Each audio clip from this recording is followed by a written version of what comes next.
And we are live. Welcome to another episode of Business Focus Live with me, John, where we talk about business related topics as well as news from here and around the world. If you're new to this channel, don't forget to subscribe and let's get started.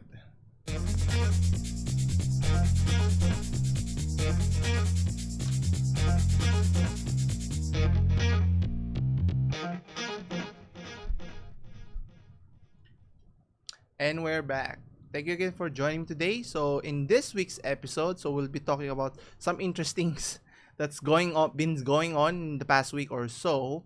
So first we have some Chinese students, obviously an Apple lover. In this case, to the point that they're suing the company over its wall charging policy regarding not including them in the box side of right off the box when you buy a new smartphone. Just kind of I find it kind of infuriating if you're a consumer because it used to be it was as a given. You're given not just the smartphone, the headphones, and even the charging brick here.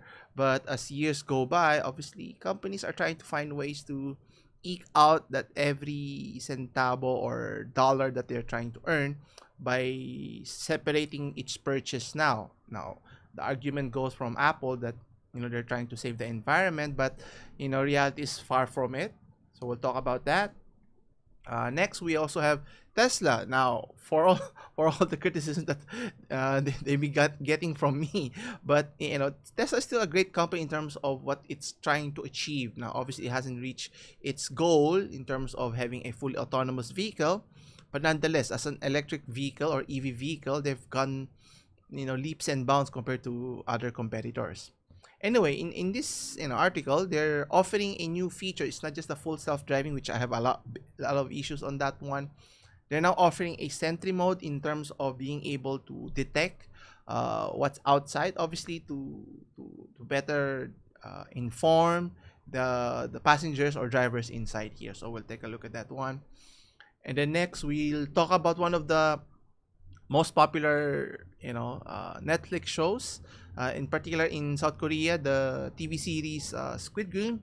What's interesting about that series, when they showcase it, I think a month or so ago, I didn't watch it right away, so I wasn't curious enough. Then I think I forgot what was the reason. Then eventually, one of my free times, I tried watching it. So when I started watching it, was very interesting, and then kept on going until I finished the whole series here.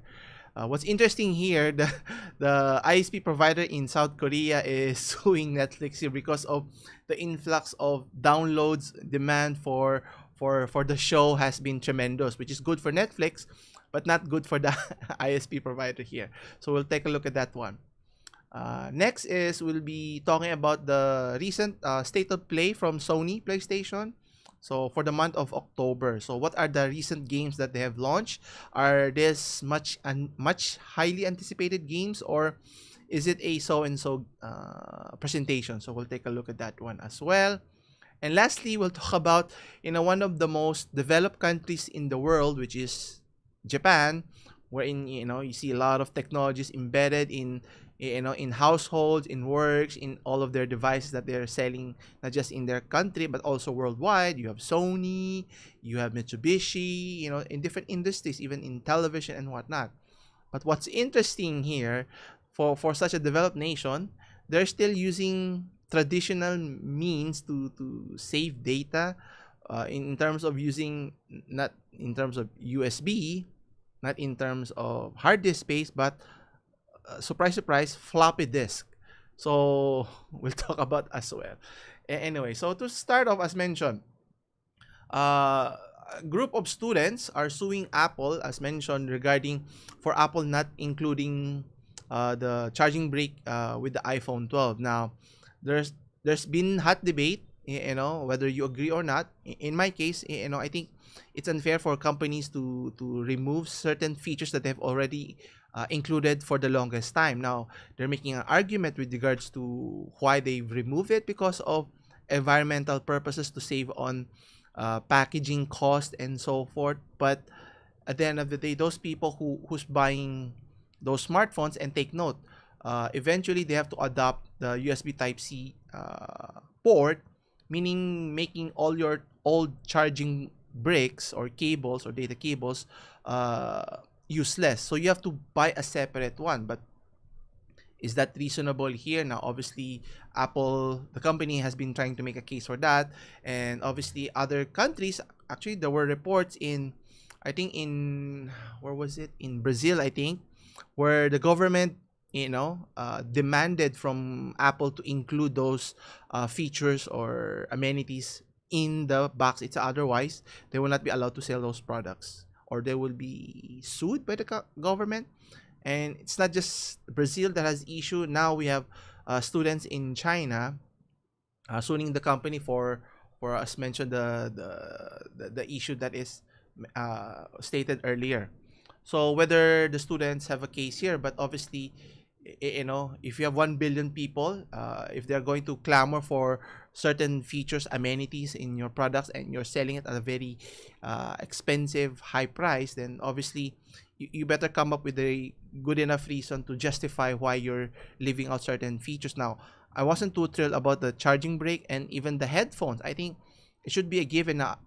It should be an option for consumers whether they want to buy headphones or not, as an add-on rather as a necessity, because it's not anymore included. And stating that because it wanted to protect the integrity of the device. Well, they have the technology to safeguard any devices from dirt or even water intrusion, so to speak. So making their case very, very thin here. But anyway, so let's look at the article further.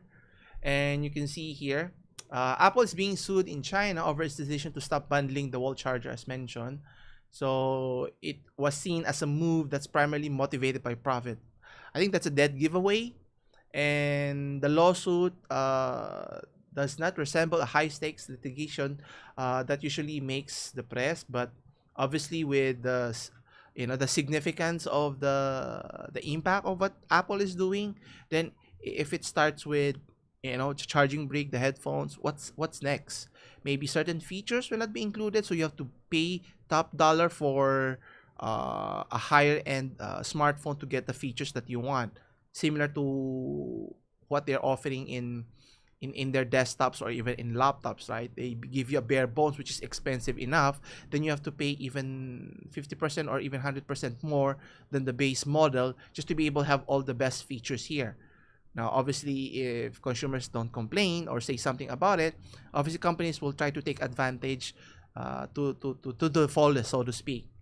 Anyway, the point here, it has garnered extensive public support because many consumers aren't happy, which obviously Apple is ignoring when they buy an arguably expensive product only to find that they also need to buy a wall charger to use it. So making the case of why is that not included, unreasonable and attainable. And the sad part is even their competitor Samsung has followed the same route, and which is you only have limited choices as to if you want Android, you only have Samsung. Then if it's iOS, obviously Apple iPhones is your only choice here. And either way, does it benefit the consumers? That's a key question that I think everyone should be asking those companies. If it's not, then you're just making more money at the expense of the consumer experience here. And it's not just that. Apple has been embroiled in several litigation fights. Obviously, they have the resources to go to war with whether it's individuals or companies here, so that they can still stand tall at the end of the day. Now, according to a report, the group of students, Chinese universities, are suing the company for the change of policies regard to the charging, including the charger in the box, as mentioned. So this pertains to the iPhone 12, where it's not already included. So same as the earpods or the headphones, as mentioned.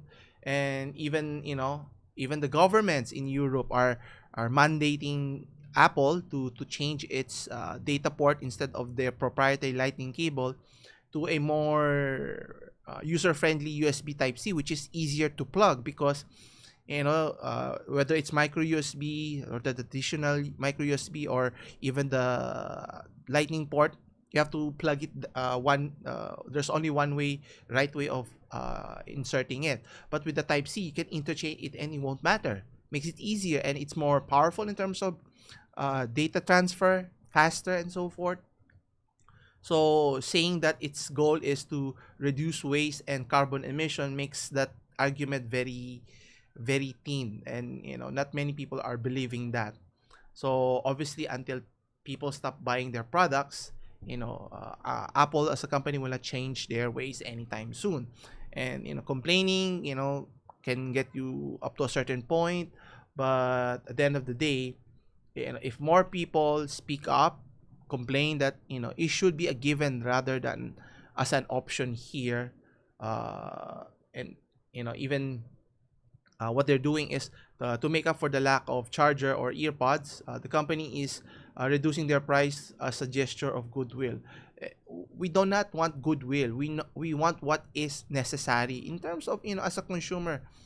You won't see that in other types of products, only with the technological products with smartphone devices and whatnot. But in vehicles, well, actually vehicles, they tend to do that also with software. But in terms of features, you won't see car manufacturers skimping on, let's say, a spare tire, right? It's a given because it's a hazard. You don't want to be stranded on the road with no way to fix your tires if it's flat, or if there's you need to replace it and whatnot. And squeezing for more profit, so that you can generate more revenue by selling the accessories, is kind of telling here. And that's why you can see why companies like Amazon, Facebook, Apple are being sued regarding for their anti-monopolistic practices, so that at the end of the day, who will safeguard the interest of the consumer, which is the government's role here. What's interesting, the student has took the issue with Apple to the Beijing Internet Court, where they allege they weren't able to charge their iPhone 12 and iPhone 12 Pro Max as advertised on the company's website. So I think they may have a cost there or justification for suing them if it's as advertised. Now, obviously, in other parts of the world, they're already advertising that it will not be included. So unless the government steps in and demands companies like Apple or Samsung to change its policy, or pay a civil fine, or something more punitive, it will not change anytime soon. And obviously, public perception is important here to put pressure on big companies like Apple here to I mean, companies are allowed to should be given leeway to find ways to generate maximum revenue, as with any other companies does. But obviously, if it's more bridging to the detriment of any consumer, by fraud, manipulistic practices, or even the likes in gaming, right? Like how EA is targeting kids and saying that the games, the FIFA Ultimate Team cards, are considered not gambling, but based on the study, it is gambling. So until government steps in, consumers steps in, that we don't want this types of product, you need to change it or do something about it, companies will still continue conducting their practices, whether that's considered illegal or not illegal, or more so on the ethical versus unethical side here. Anyway, next we have here is dealing with Tesla, as mentioned. So I've been saying a lot of, I won't say not so good, but critical in terms of how they implemented the full self-driving capability, the technology that is being pushed as a fully autonomous vehicle, which is technically it's not. And the fact that they're marketing it, it's a big issue of mine, and obviously I'm going to be vocal about it, because if people are not aware, they might think, and as you can see in many instances, cops pulling over sleeping drivers. And there was one instance where the driver was sitting behind the driver's seat, which is kind of dangerous. And if things go awry, you can see lives are will be lost here, and that it has happened because of too much reliance on the technology here. But anyway, on a good note here, what's interesting, that Tesla is not just offering the FSD or full self-driving capability, but also offering now the Sentry Mode to be able to visualize what's beyond outside of the car. Now obviously if you are drive a vehicle, you have peripheral view, front view on what you can see in front and on the side, but you don't have 360 view on the vehicle. So there will be blind spots which can be dangerous, can cause accidents, especially for oncoming vehicle or even for motorcycles. Motorcycles, bicycles that just whisk by beside you and you don't even know that they're there. And then when you turn left or turn right, you might hit them. Can be catastrophic here. So having that option, I think, is tremendous. So I mean, not everything about Tesla is bad, but obviously the how Mr. Elon Musk goes about marketing the feature is my issue or problem there. But anyway, so let's take a closer look. So according to electric.com, so Tesla is launching its remote Sentry Mode Live view as a new premium connectivity issue now. Offering as a premium service is another one of my issues. So the question is the service fully formed? Meaning are the bugs ironed out? Because one of my concerns, especially with gaming or in any technological device or software embedded in vehicles, that if it's not 100% performing to its capability, then you're charging consumers for full sticker price or for a subscription fee so that you can just generate more revenue, which is a big issue for mine. Now anyway, so let's see here. So obviously the feature here is so that you can see well, not just in front or at the back, but you can see a 360 degree view, which is, I think, important, especially if we want to go to the fully autonomous route, so that the machine is more than capable of recognizing. But obviously, as it stands, it's not able to do it 100% of the time. So the goal is to get to that point. But anyway, according to Tesla, they have released a new software update launching the promised remote Sentry Mode Live from its mobile app. Now the service here is going to cost you $10 per month, so it's not that expensive per se. So that it gives you better integration of surveillance system inside Tesla vehicles using the autopilot cameras, which is embedded in the vehicle as mentioned. So obviously using that technology and leveraging that technology to improve the customer's driving experience here, which is, I think, it's a great idea. It's just a matter of overselling certain features and charging the FSD for 10,000 bucks, which is, I think, it's too much. It's either you attach it to the price of the vehicle. It's like as if they're offering the different car models similar to how PCs are marketed, or built-in PC, so to speak. They offer you bare bones product. Then if you want to upgrade, you pay more. Then I want those features right off the bat. So it's not just the top tier models that will have those features. I want it drummed down to the base model here, and I think, and that's the one of their goals, to sell Tesla vehicles at a mass scale here. So everyone or anyone can afford to buy a Tesla vehicle. Well, the question is, how far is it before they reach that goal? Anyway, so the goal is you can now remotely view your car surroundings when parked to confirm the safety of your environment. I think that's noble enough. And obviously, one of the main concerns that I see here is it's not just the benefits of it, but the question is, what are they doing to protect the access to? If I can access it online, can other people hack the system? Similar to how Apple was offering the Apple AirTags, right? If it's used by nefarious people with negative intentions, then we have a problem here. It's an ongoing debate as to when technology are used for nefarious purposes here, and it brings us convenience, which is more important here. Is one supersedes the other aspect, or is there a way to address it? Again, it's all about being responsible here, not just from the manufacturer but also from the users themselves. Anyway, the thing here is its feature is only available for iOS device. So good luck for Android users here. Now, they're not clear as to when the availability will be applicable for Android users here. So, it's still a long ways, but the goal here is to improve their product and provide a fully formed, fully autonomous vehicles. It's not yet here, but it's getting better. I think that's the better term here.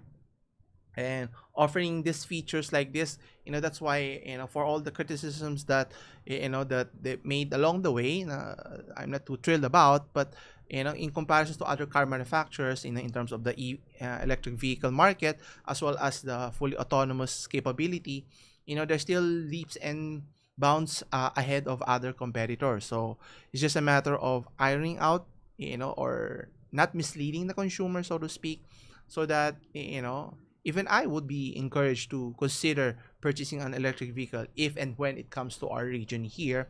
And if the infrastructure, the charging, supercharging stations, charging it at home, the battery issues, the software issues can be solved in a timely manner, I think could be tremendous for Tesla here, similar how Ford was able to capitalize on being the pioneers in the car manufacturing. So imagine if Tesla were able to do that, be the market leaders and continue innovating. I think, kudos for Mr. Elon Musk. But, is it perfect? Obviously not. There are a plethora of issues that they need to address to be able to, to achieve what they're trying to set out. Anyway, next is the state of play with regards to what do you call this? State of play recently that was concluded from PlayStation here. Now, obviously, I enjoy games. A lot of gamers, out there, tens of millions, and especially with pandemic from last year and from this year, people are still hooked to look for other ways to keep themselves busy and entertained. And the question here is, with what was presented during the state of play, are there any what do you call this? Are there any interesting games that we should look forward to? Now, obviously, this was supposed to be showcased typically on big events like the E3 events or in EGX in Europe, but obviously they create their own showcasing, so to speak, whether it's Sony, Nintendo, or even Microsoft here. Anyway, so let's take a look at some of the games that was showcased here. Now, will it be enticing? Will it entice you to buy those games and play those games? So let's see here. So according to IGN.com, so here are some of the next games that's going to be showcased for not just for the PS4 but for the next gen console, which is the PS5, which is sad to say is still in far few in terms of stocks. I think last time I inquired with Data Blitz, they mentioned you have to go online and they don't have stocks ready on hand. So it's still going to be a long ways before it normalizes. So you can see in every retail stores that they have a PS5 console here. But anyway, so looking at the games here, so let's see here. So we have gameplay for Little Devil Inside. Let's see if we can play it. Oops. Okay. So it looks interesting. Let's see here. So the gameplay focuses on is it survival? Yeah, it involves cooking, hunting, combat issues. So let's see. Can we see some gameplay here? I think we can skip forward. Okay. Okay. Looks like he's reading the letter he received. So the presentation looks nice. Simple enough.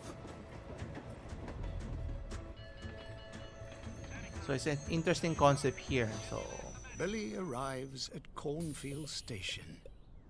He needs to meet Professor Vincent, who should be nearby. Looking forward to that being There's released. an old lady up ahead. Anyway, let's look at another game. They call it Bug Snacks. Is that right? So it's going to be released free update for PS5. Wow, lucky for them. Anyway, so let's see here.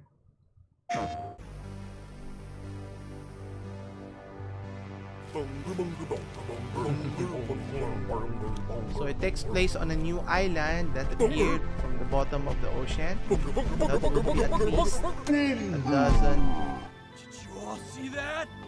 of new bag snacks to catch. Gosh, Okay, we might I'm be assuming it's witnessing a geared towards to prehistoric younger species kids to play the somehow games, preserved at the similar to bottom like of how the ocean. Arts We looks need to like. form an expedition. I'm excited for this Has one. anybody seen my hat? Not so much. I think I'm more interested in the next one. Ah, yes. I think one I haven't played the original one, but I've seen the gameplay. Kind of spooky. Friday Nights at Freddy's security breach. So if you look at if they're not scary enough in this in photo, wait till you see the actual gameplay here. So you're trying to stay alive. Ladies and gentlemen, thank you for visiting, and we hope you enjoyed the show. Freddy and the gang are pretty tired, but they'll be back again next week after a few days of scheduled maintenance. So it's kind of spooky. So you're going to try and survive the evening by avoiding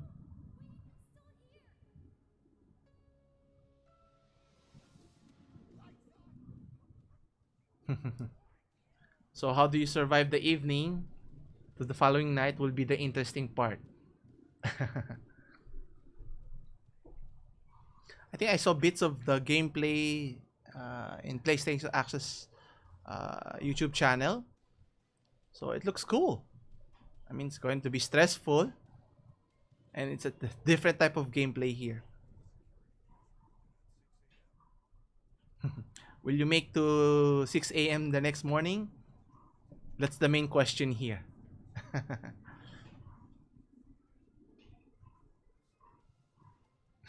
Anyway, I think there's another game. Yeah, then you have the Divine Force going to be released for Star Ocean for PS4 and PS5.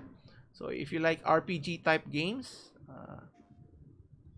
it's going to be interesting. So let's see some gameplay here. Where's the gameplay here? Let's see. Yeah, there you go. So it's an open world RPG type game. So if you like Final Fantasy, you know, the likes, MMO, yeah.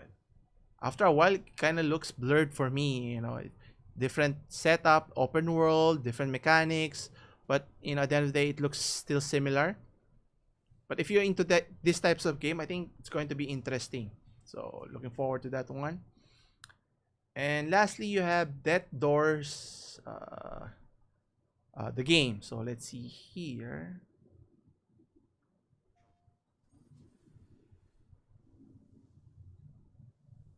Okay.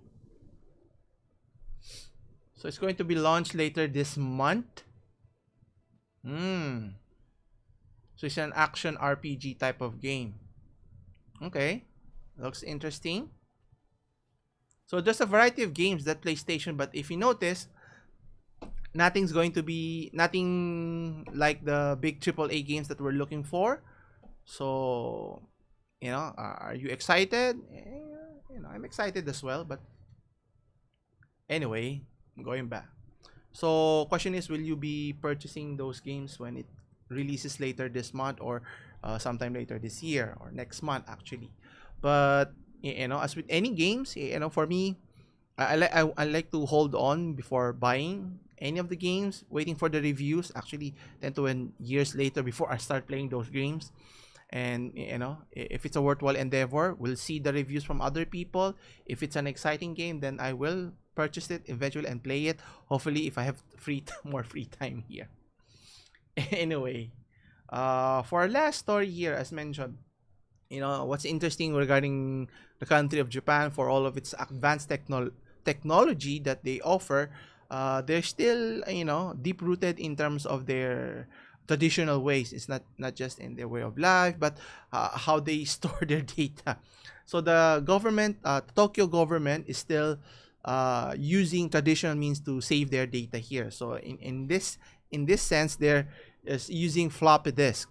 So you can just imagine how old the technology is, and now they have to bid goodbye because obviously, there are better ways to save your data, transfer your data. Now there are benefits to using old technology. It's difficult to hack the system or the data itself, but obviously you need a lot more data storage or floppy in this case instead of just having one small USB storage device here. So what led to this scenario here? Anyway, uh, Sony made stop making the floppy disk over a decade ago. So I mean there shouldn't be any available floppy disk, but that's not the case here, and it hadn't stopped the government on relying the obsolete technology, and the keyword is obsolete here. So obviously for the modernization, which is kind of ironic for for a country that is highly advanced, the local authorities are starting to phase out its floppies over digital systems here, which I think it's about high time here. So meaning even for our country here, for developing country, we're still not we're not at the same level, but there's some things that were still stuck in the past that even countries like in Japan or the Tokyo government are still using traditional means here. So you can just imagine the ordeal of dealing with data in a massive scale and having to use old technology.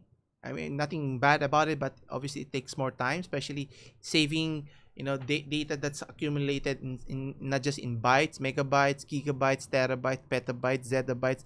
The list goes on and on and on. So you need a more robust storage system that can handle more data here, and relying on older technologies will get that's why companies that stop producing older technologies in favor of newer technologies here. So question is, why are government officials reluctant on using better technology? Now, one of the examples here is they use floppy disk to manage payroll. So others use traditional means instead of writing, right? So they still rely on that technology, and that won't be phased out until 2026. So you can just imagine the how it embedded those technologies are. And then there's another example. In Minato Ward, completed digitizing its payment procedures in 2019, but there were apprehension from even the government officials of transitioning from traditional forms of storage or to more optimized technology in this case. And obviously it can create a lot of paperwork of bureaucracies if the paperwork were to pile out left and right here. And what's interesting here, even one of the reasons by officials that they're dragging their feet is the perceived reliability. So obviously it never broke and lost the data, but as I mentioned, there are limitations as to how much data you can store it. So do weigh the pros and cons, and I think there's more technology now in terms of storage. When you think about it, even though you can store a lot of data in typical hard disks, spinning hard drives, but if you drop it, the data will be lost forever. You could rescue it, but it's going to be expensive in some cases. And now with the invention of the solid state drives or SSDs, even the M.2 and VMe SSDs are tremendous now. It's expensive, but you can store more data, more information, and and be reliable, so it won't deteriorate if it encounters any difficulty here. And I think as we move on to the next few years, next few decades, I think it's going to be tremendous here. It was mentioned also that the ward purportedly saved employee payment information on floppy disks that were then taken to the bank for processing. So the question is, why are they now changing their mind? Well, obviously for a company like a bank, Mizuho Bank, one of Japan's 3 mega banks, said that they will enact a monthly charge of 50,000 yen, so that's roughly 25,000 pesos, for using traditional means. So obviously it's going to cost more than it benefits the government here. Now, will it be enough to convince majority of the users to convert to more up-to-date technologies here? We'll still have to wait and see. Obviously, there are still people that are reluctant in terms of adopting technology, as with anything, right? That's why educating people is important, so that people will be given enough time to adjust, to assimilate to what it can deal with. I'm saying that it's perfect, but nonetheless, we have to move forwards, or upwards and onwards, so to speak, right? Anyway, leave your comments down below. What you think on this issue? Anyway, I think that concludes our discussion for today. If you enjoyed watching these types of content, don't forget to hit the like and subscribe button. For more business news, always stay here at Business Focus Live. You can also check out my other videos. Don't forget, business update every Wednesdays. But with the exception of this past month, I've been delayed in uploading it, having technical difficulties. But anyway, regular updates on business updates every Wednesday. So don't forget that one. And as always, thanks for watching. See you again, same time, same channel. Take care.